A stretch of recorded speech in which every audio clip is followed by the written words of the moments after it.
hard to raise money on that basis because nobody wants to come through and say, sure, yeah, if they feel like giving you those rights at the right time, maybe we get our money back. But it was the right thing to do, and as a result, my interviews are so much deeper and more penetrating than the 7-Up series ever was, because all the kids trust the process, that they're in control of it. And we've done 20 films from those interviews so far, and some of them very intimate, about molestation or drug abuse or whatever, and nobody has decided not to be involved, because it's very empowering to be able to tell your story and to have a voice. And so the long and the short of it is that over literally the last 14 years now, this has sort of taken over my filmmaking life, the School of Life project. And it all really came from, at first, just a desire to stay at home with my new family. But the first interview was in February 2001, and the second was in December 2001. And what happened in between completely changed the world of this project, and that was 9/11. And the kids wanted to not talk about their favorite TV show. They wanted to talk about, is there evil in the world? Am I safe? Will my dad come back from his business trip in New York? And when we started to share some of these stories, suddenly the educational community came forward and said, you've got a huge social and emotional tool here where kids are actually learning a lot about themselves. And it reminded me that while film has generally been an audience experience, where you sit back and you're entertained or educated, whatever, that maybe there was another purpose for it, and that was as a means of self-discovery. And it came from an incident that occurred when I was making a film with Meg Ryan and Kiefer Sutherland called Promised Land, in not the Matt Damon one, the one before. And it had gone to Sundance, and I was working with Robert Redford, who executive produced, and he let me stay at his house while I was at Sundance. And I had three friends that were in some of the classes I'd taught that came and stayed with me. And so I went out and I was filming, and I came back one day, and those three friends were so drunk and kind of screaming, running around Redford's house, playing with his Sundance pistols and things like this. I wasn't obviously the best guardian, but they were screaming drunk. And one in particular had been a real concern for me, because his parents had gotten divorced, a very messy divorce, a year before, and his entire senior year he'd spent drinking every morning. And he was sort of a slight guy, and it's easy at that age to sort of become an alcoholic, and I was really concerned about him. So I turned the camera on him when he was running and screaming around the house. I showed it to him the next morning. He was so disliked who he was on that film that he stopped cold turkey, and today he makes $45,000 a day as one of the top commercial directors in the world. A guy that could have gone very easily the different direction. So that to me was one of many incidents I've since seen of how film can actually be an instrument of personal discovery. So what we do in the School of Life project is ask key life questions that really challenge the child. And our saying is, if knowledge is power, self-knowledge is superpower. So that's what I'm doing. That's a really cool story. So anytime someone annoys me, I'm just going to take out a camera and shoot them. Do it. Or film them, I should say. Or shoot. Or shoot them. I have a thought. Yeah, I was going to say. I agree that the film with a message is probably not going to get a very wide audience, but here's the interesting thing is I saw Steve Jobs last night. I mean, not the person in the film, and I was reminded that this device in my pocket is, in fact, a movie camera. D.W. Griffith would envy me at the power of this camera in my pocket. And it officially renders us all filmmakers. And in fact, more and more people are becoming filmmakers, posting films Everybody I know under the age of 17 I call a movie something that's about 90 minutes. But everybody I know under 17 will call a 4-minute film on YouTube a movie, a film. And in fact, that's probably where we are going. And posting those films to YouTube that are that reveal, let's say, certain police action that is horrifying, is so much more potent than the 90-minute film that I think that social change kind of comes from this and YouTube much more than it comes from the wide release film that really wants to bear a message. One thought. All over the world, just like that, opposed to something much longer? I think it already has. Yeah. Yeah, I mean, what you're talking about is spot on. Filmmaking has become democratic. Any person in this room can make a movie, and any person in this room can distribute that movie. It was unthinkable years ago to think that each and every one of you have access to someone who has a smartphone if you don't have one yourself, and you can write a film on that phone, and you can shoot it, and you can edit it on that phone, and you can distribute it. So what are you gonna say with it? You know, what are you gonna do with that? Just because you can make a movie, should you make a movie? Or what should that movie be about? I mean, it's a lot of responsibility, and it's a lot of power to have that in your pocket. I want to respond to that too. This is not speaking to social change, but I think it's in the same vein. Instagram has become such an amazing vehicle for not just telling people about my great vacation and making them envious, which seems to be about half the point of Facebook, but people are curatorially creating portfolios for themselves there. They're older than high school, but I know people in their 20s who have gotten great work actually, from creating portfolios on Instagram. Increasingly, that's also moving picture image portfolios. So indeed, the tools that we carry with us are almost as much the vehicles of social change and change of consciousness as any content. That doesn't quite answer your question of short form, which has a different thing. And then, Ryan, what was it like for you as we're talking about these sorts of movies or projects in different forms, to be on the other side of things where you're watching a movie that was, on a big screen, and you're with 200 people in a theater, and you're hearing their reactions or seeing their reactions. Maybe they come up to you afterwards and say something. Is it awesome, or is there also an element where it's disheartening because at the end of the day it's still a movie and you don't really know if the needle is really being moved at all? It's a great question. I feel like there's a couple answers to it. As he was talking about, we each have the opportunity, I guess we are all talking about it, the opportunity to use our phones, use social media platforms to help enact change. So initially watching a movie, a documentary, a show about myself, it was somewhat frustrating because I could see the reaction that people had, and then they would ask me, like, what can we do? And there was no action phase. So I think that, to me, without the action phase with any documentary or with any film that we're producing, there's just a lot that's left to the imagination. And that's unfortunate because generally whenever I see something that's going to empower me, I want to take action.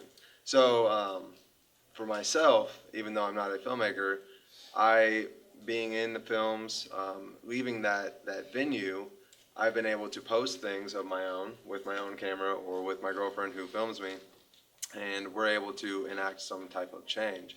So to better answer your question, it is an incredibly empowering experience, both being filmed. It changes me as it changes your subjects, because as a 19-year-old kid in prison for something I had nothing to do with, I could have taken two paths. I could have given up on life and just said, I'm probably going to be here for the remainder of my existence like most people, or I have to grow, I have to mature, I have to read more and understand my problem. I've become bigger than my own personal issues and make the change that I want to see, not only for myself, but for others. And being on film and having that responsibility really it held me accountable. So it's empowering on that level, being filmed, then it's empowering being in an audience and hearing people respond and knowing that with their emotions, with what they're responding to, that you can go out and then continue to make a positive change in whatever it is that you feel most passionate about, I guess. So there's a, VR is becoming a bigger and bigger thing where you put on, I don't know if you guys have had a chance to do this yet, but you put on these big glasses and headphones, and I forget how many cameras they use to film it, but a few companies are starting in the next year, they'll become household, you'll be able to get them. You put these big goggles on, and you're placed in the world. And so you are, like someone takes a photo of you while you're watching this 3-minute virtual reality video, and it's 360. So you're looking around, you're literally, if it were here, you're looking around, the screen's behind me, Ryan's to my left, you guys are all there. And so there was a project that I've been trying to work on about the red light district in Mumbai, and my whole thinking was to make a documentary, and it would be maybe it would be more Coney style from 2012, where it was 30 minutes, or maybe it would be a feature doc. And I thought the idea would be that there's over 100,000 sex slaves in this one area. If people were to watch the film, they would immediately see it and then hopefully take some sort of action. My issue has always been, well, will they really? You watch this movie, then I put up the website afterwards, and are they really going to go to the website? And if they do, are they going to really do anything?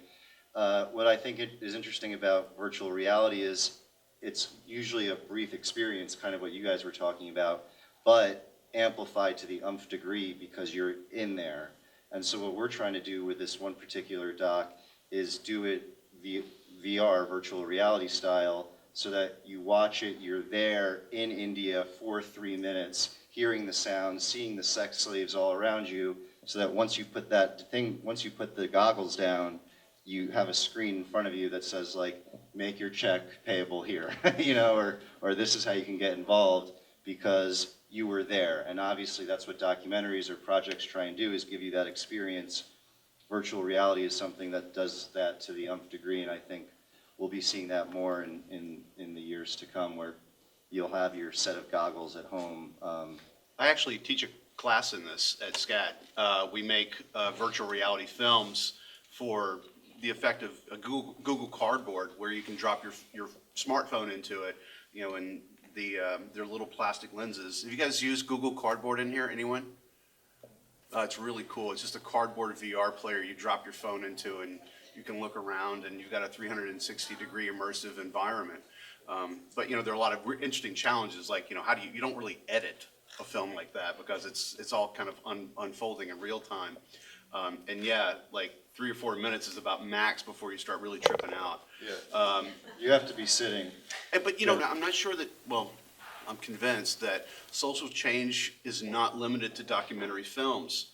I think sometimes we think about social change being the kind of a documentary thing. And you go back to George Clooney's company he started about 10 years ago, Section 8 Films, and this is all about creating feature film stories that were rooted in issues that really need attention in our world. Whether it was the Constant Gardener or Syriana, Good Night and Good Luck. These are all issues that need to be provoked and discussed and reignited. And I'm seeing a lot of that. I think we're all seeing a lot of that in short filmmaking as well. I saw a great example earlier at 10 o'clock this morning in a film that was somewhat experimental. But it was great. It was about this kid that dies and nobody misses him. It was weird. It's called Bobby, I think. I think one of the thoughts I have listening to that is, how does change happen anyway? We all were amazed 7 years ago that we elected a black president. That was unthinkable even 10 years before that, let alone 50 or 100 years, and somehow that happened. No film, no documentary made that possible, and yet stories, oral histories, films, TV shows, and education somehow collectively made it possible for us to see something that we or our grandparents couldn't see those years ago. And I think there's something about, maybe this is the answer to your short form question, there's something about repetition that makes us see things differently. If I see this film once and I get heated up and emotional, I may do something for a week, but I will probably not do something for the next 10 years. But if I see things, variations of things in 3-minute, 4-minute bursts, not unlike a classroom, except this is the classroom of out there, then I'm probably going to start to think differently. I will develop. You have to get peace in the nations, and if you want peace in the nations, you need to get peace in the cities. And if you need peace in the cities, you got to get peace in the families. And if you want peace in the families, you've got to get peace in your heart. And change comes first and foremost from you, from a very, very central core part of who you are, which is why I felt it was really valuable to help people become self-aware and become informed about who they are and what they care about, and especially filmmakers who have a choice either be derivative and copy somebody else, or find out what their voice is and what they really have that's unique to say, and bringing all their background that only you have, your weird family, your weird friends, that gives you a specific point of view of the world, and sharing that is how you make an impact, certainly true with your films. And so when Ryan was talking about how he had a choice as to who he was going to be coming out of this process in prison,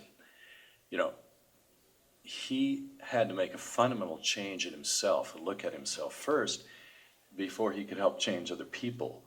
And I find it really intriguing, given the social change question, is how what we do as individuals impacts us.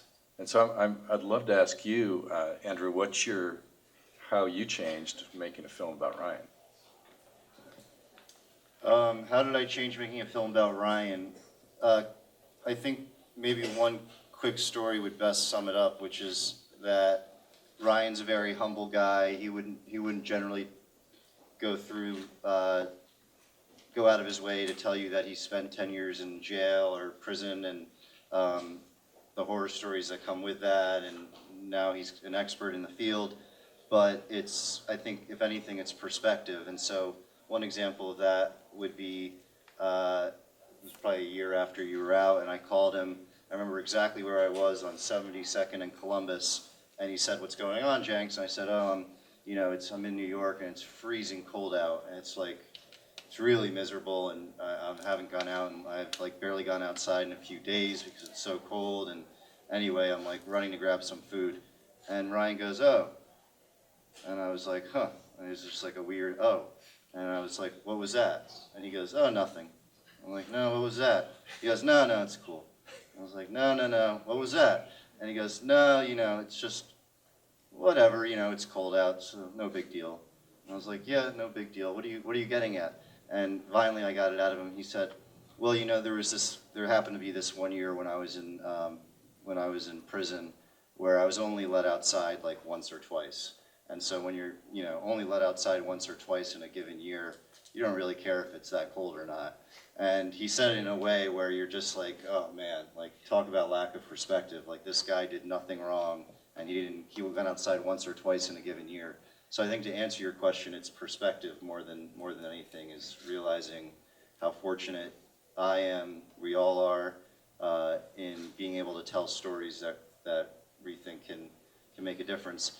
I think one question I would pose to you guys is, we're kind of talking about just the volume of content and how much content is out there in any sort of capacity. And we were talking about how anyone can make, in a good way, anyone can make a film now. One question I always ask people, friends, coworkers, is there a process in which how do we get through all this content, or how do you find this content? Or you were talking about the repetition and seeing things over and over again, but how do young filmmakers here, is there some sort of science behind getting their project out there? Is it sticking to what you really believe in and making that, and what comes of it comes of it? This is a start. This film festival is amazing. I'm having a blast. All right, let's end it there. That was good. Great panel. Thank you, everyone. Hashtags. I was supposed to say that earlier. Hashtag HS Film Fest. Just do it for me, if nothing else. People are finding things through hashtags. You know that a whole lot better than I do, most of you. The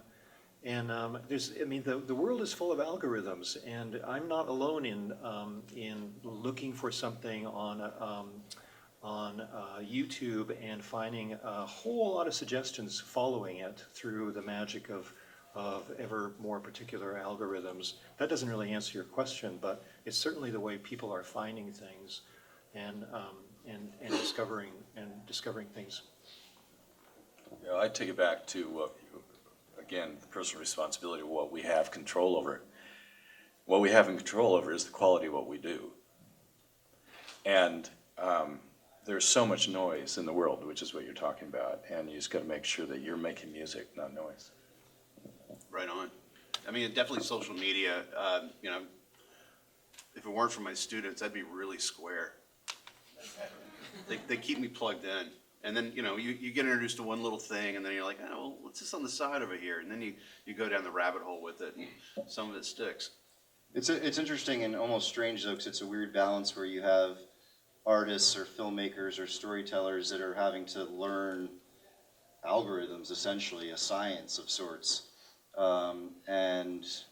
It's kind of different sides of the mind.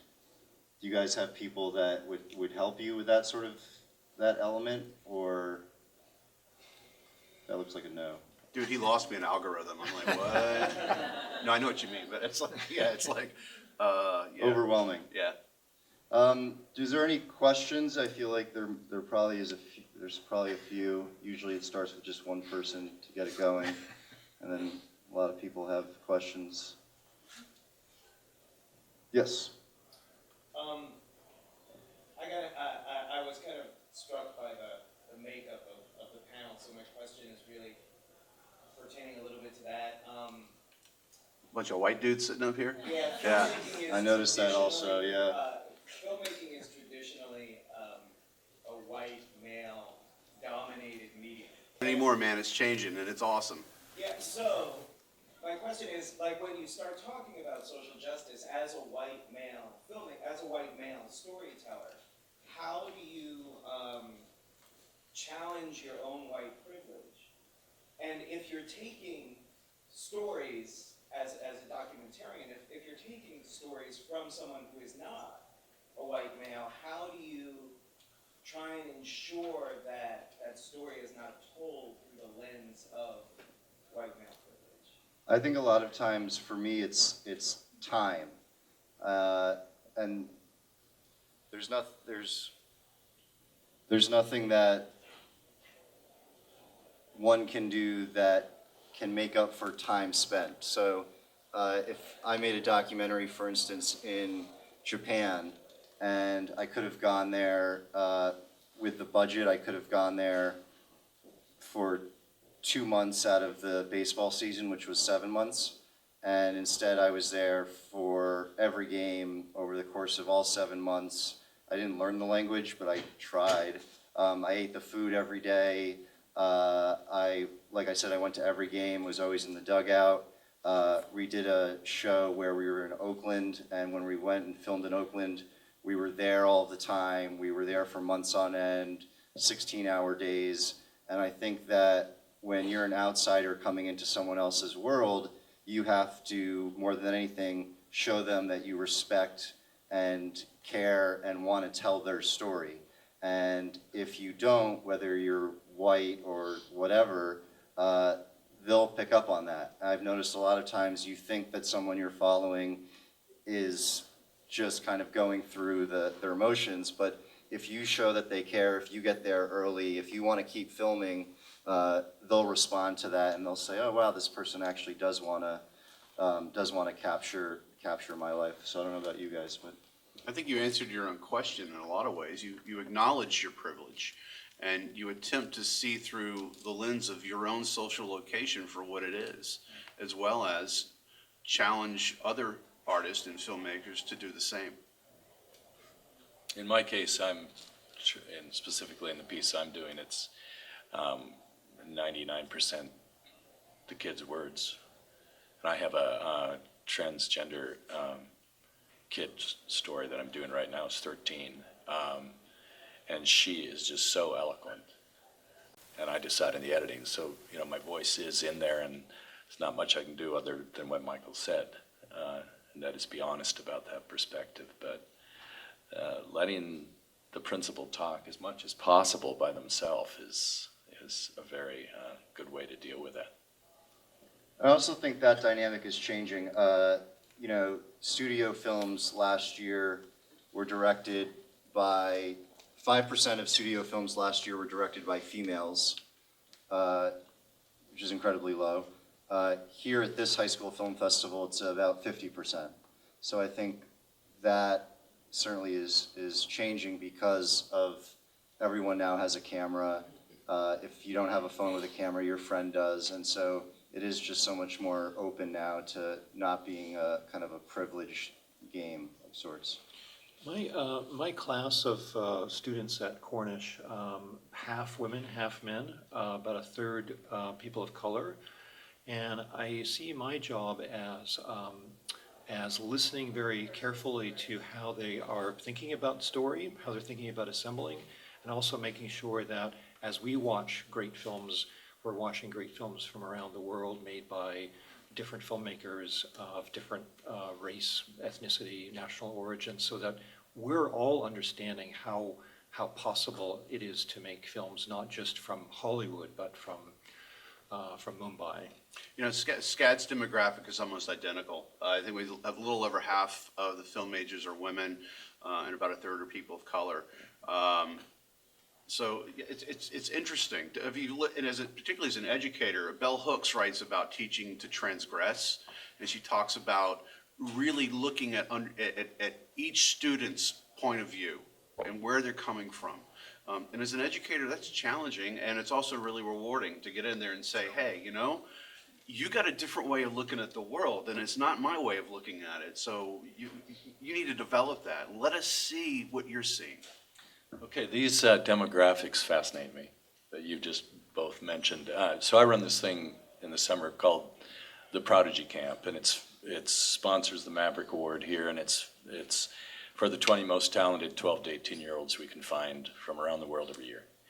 And literally since it started 6 years ago, the female and minority component has completely matched those demographics, not due to affirmative action, just due to quality filmmaking. And the fact that this has literally happened in 3 years, almost 3 years. This is only your second year, right? No, man, we're three. 3 years? Yeah. What was your first year like demographically? I'd have to ask, but I would think it was probably, I don't know. I'm just stunned at the pace of change, just over 3 years, actually. I mean, the doors are blowing off of the film industry right now. You guys are this is like the most change since Edison and his kinetoscope is happening right now. I mean, you are the future of cinema, and it's what you do with it that's going to be amazing. There's so much opportunity for you. Don't screw it up. Yeah, Who no else? pressure, man.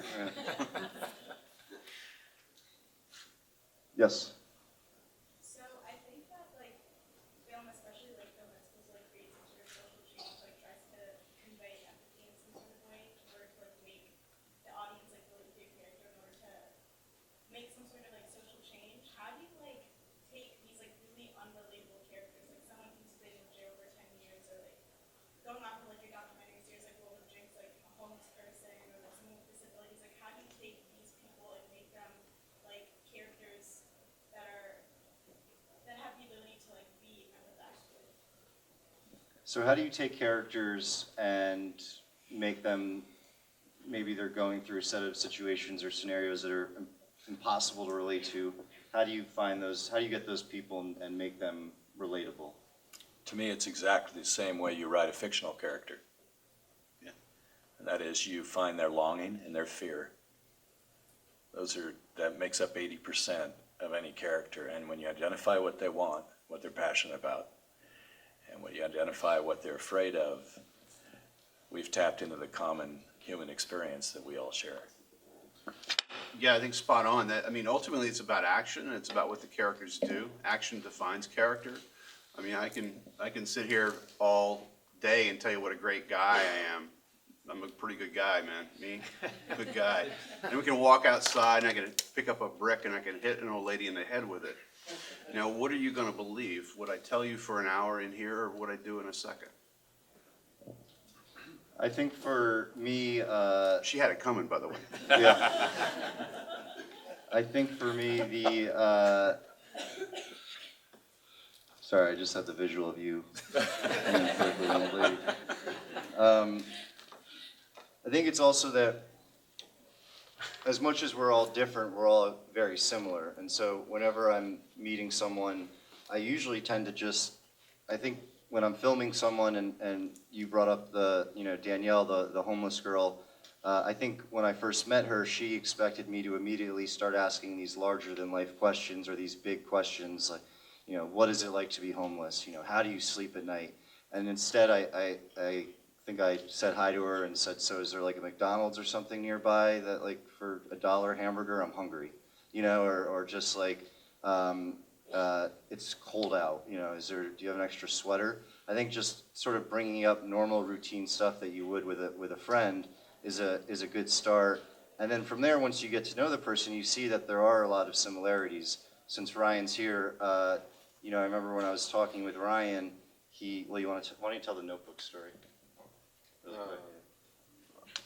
All right, so Putting him on the Notebook. spot. Well, first of all, I was going to say something about this particular subject as well. Being in prison, especially for a crime you didn't commit, you think the people in there are less than human beings to some degree because of what they've done.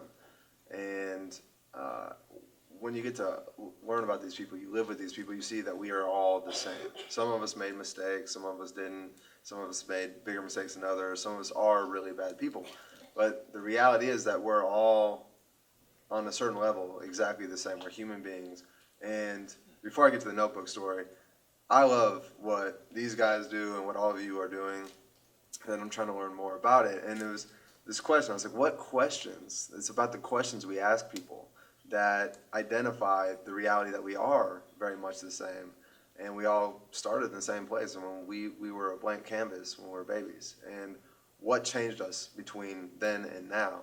So what was the question last night that you said you asked? Should have remembered it because I actually really good. Remember, I was like, what questions do you ask people? What's the biggest thing going on in your life right now? Right now, yeah, and it's just simple questions like that that really kind of engage you and show you about a human being. So sorry, really quickly, the Notebook story. I left the county jail, was convicted 70 pounds heavier than I was. The whole left side of his body was demonic tattoos, the right side was angelic tattoos, and the left side of his body had been blown away with a shotgun. So he had literally an eye was mostly missing, and the tattoos were destroyed of the demonic stuff. And this guy, he worked out, he was bad, and he didn't have the greatest attitude. I was pretty much very scared of him. So so for 2 weeks I wasn't able to get a TV, and he had one, and I might have actually got mine by this time. But anyways, the Notebook came on, and I've never heard of the Notebook. It was new at the time. This is the mid-2000s. And so we're watching the Notebook. And actually, yes, I did have it too because I was up on my bunk. And we watched the whole thing, and as it ends, I'm really touched. I'm about to cry. I'm trying not to talk because I don't want to show this guy that I'm going to cry here. Like, this is serious business. And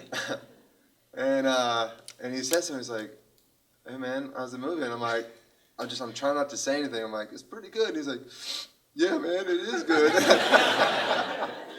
I realized this guy he's done terrible things, been to prison multiple times. I mean, he would destroy me in an instant if I, peed on the toilet seat. Who knows? he's crying at The Notebook. And, you know, so we all have that same human element, and it's about finding that and exposing it. And it's very raw, and it touches us all. And so that's one of the first things we put in the movie, because who hasn't cried at The Notebook? It was just like something that everyone can relate to, even if it's really hard to relate to what Ryan's been through. You can be like, oh, this guy's pretty funny, and he's trying not to cry, you know, when he's watching The Notebook, who hasn't been there? Do you guys know Frederick Wiseman, great documentary filmmaker, arguably the greatest American documentary filmmaker? He goes into institutions, hospitals, high schools, emergency wards, Central Park, and sets cameras there for days, weeks, and has no commentary. And the films are created in the editing room to find stories, find characters. And amazingly, about half of his films, if not 2/3, are in the range of masterpieces, simply because there's something about him, there's something about his team as he goes into these institutions that opens people up. They stop seeing the cameras, they start being themselves over time. And we get to see actual human beings at work at the ballet, teaching students, fixing organs in open heart surgery or open surgery. And if there's anything that's going to like bring my empathy to anyone, it's seeing them really in what they're doing, not just throwing bricks at old ladies, but actually doing the things that they do.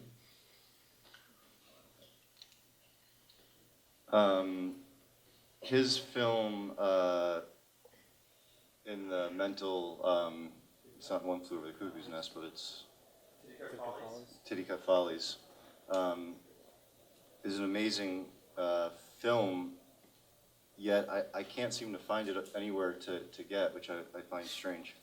Any other questions? I think we have time for a few more. Yep. I know you at 19 moved into an assisted living home, Mm-hmm. make moved to 35. At that young age, how did you make that decision, make that radical decision to move into assisted living home? How did you decide, basically what I'm asking is, what subject to make a documentary on at such a young age? Yeah, so when I was 19, I moved into a nursing home, made a movie about what it was like to live in a nursing home. Well, I was very close with my grandfather, who was at the time in a nursing home, and he was this brilliant scientist, and seeing him go from knowing everything about the planet and the world, and then all of a sudden forgetting my name, I think was very traumatic. And I thought, I'd always known that I wanted to make movies, not necessarily documentaries, but just movies. And I was very fortunate in that I was, 2000, I'm bad with dates, but 2004 or something.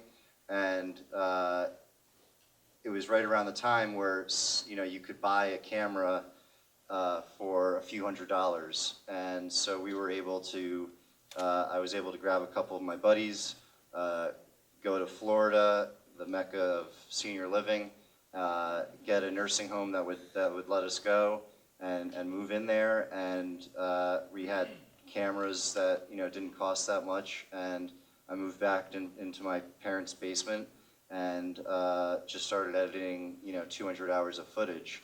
And I think the thing about someone like Frederick Wiseman is that he was making these movies when they were using big cameras, and that's what's really impressive, is that he was doing this during that time. Whereas I had this story that I really wanted to tell about what it's really like to live in a nursing home, and I was very lucky in that I could just literally, I bought 2 cameras off of eBay, one that ended up breaking, and I borrowed audio equipment, borrowed a friend's van. I think the only things we ended up paying for were tapes, and I think that was about it. The nursing home let us eat there for free, so long as we had dinner at 4 o'clock. And so I think I found, to Rick's point earlier, I think your best work you'll find is always the work that you really, really care about. I've made some movies that I don't think are very good, and looking back on it, they tend to have been movies that I wasn't fully engaged in or didn't really care 100% about.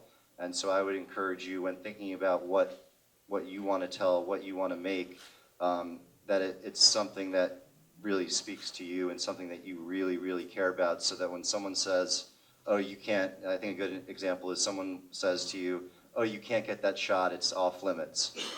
The difference between caring and not caring is if you really care, you'll say, no, I'm sorry, I'm going to get the shot. And not caring, you'll say, oh, yeah, all right, there's another shot over there, I can get it from that, and no problem.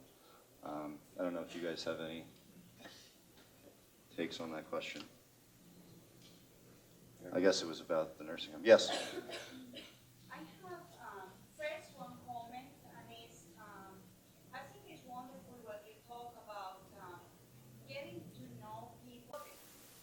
But, I am a scientist and I have been in different places in the world, and like one of the things that you said really touched me, and it's like when you go around the world and you get to see people from different places and they speak different languages, but if you stay quiet and you just look at them and you put yourself in their shoes, you find out that they are really the same, no matter what. No matter what the language is, no matter what they wear, no matter how they behave. At the very end, we are all the very same. And I wonder now that our kids are growing in this world that is so global, how that is going to impact the whole world. Because now our kids have this experience every day. They can go and see how anybody lives in India, how anybody lives in New Zealand. So they are becoming so global. How do you think that's going to change the world? The very thing you just said actually has created a lot of hope in me. Growing up, my grandfather was my best friend too. And it was because he would sit me down and he would ask me the great questions of the day. And then he would listen to what I had to say, which is partly what inspired this thing. He once asked me why people went to war, and I said, because they're afraid of each other or something like that. And he nods and he goes, people go to war because they don't know each other's stories. Because once they know each other's stories, then they won't be afraid of each other. They'll understand each other. And so the very thing that you're talking about, that is the environment by which this audience is growing up in, has also fueled the reason you even have this panel. I mean, 3 or 4 years ago, young filmmakers weren't even particularly interested in social change, if you looked at the films. And that has been a major change. I mean, there is a grand awareness where at a very fundamental level, at a very young age, people are realizing that they carry not only a responsibility, but a potential to make the world a better place. I think it also, I think it can go one of two ways. It's an interesting question, and it almost is more than just movies, but just about information in general, and that information these days is like, water. Well, I guess I can't say this anymore because water isn't everywhere. It's like air. You can find information anywhere now. And in a good way, when you're growing up, you can go online and you can find out about, examples you were saying, different countries, different places, and you can get an understanding of what it's like. With that said, you can get an understanding of what it's like if the filmmaker or the editor or whomever captured that area did so in a way that was accurate. And so, there's information, there's films everywhere, but if you want to look at life a certain way, you can go and find a film that will reinforce that line of thinking. If you want to know something and you're open to learning, then hopefully you get to see something that shows both sides or shows the layers and depth. I think we live in a day and age where it's tough to sometimes come to terms with the fact that there's shades of gray.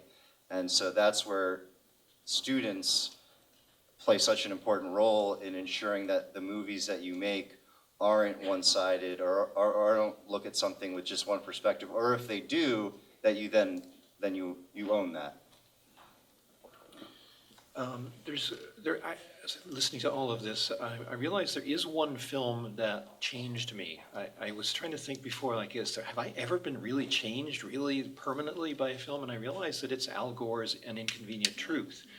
I think that probably every time I turn on the tap to brush my teeth, I think of that and I shut the tap off, finish brushing my teeth, and then rinse the toothbrush off. Very small thing. But I think that if there is a next global war, it will be over water.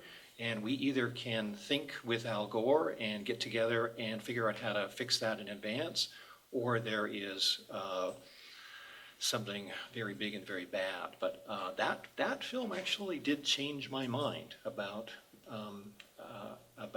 the way we are using energy.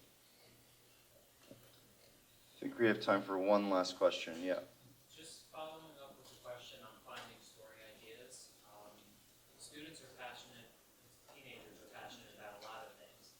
And sometimes I even find in my classes that they'll have a story idea, but sometimes they might be fearful about putting it out there because they're not sure if maybe they'll have an audience that will really pay attention, that maybe their voice won't matter.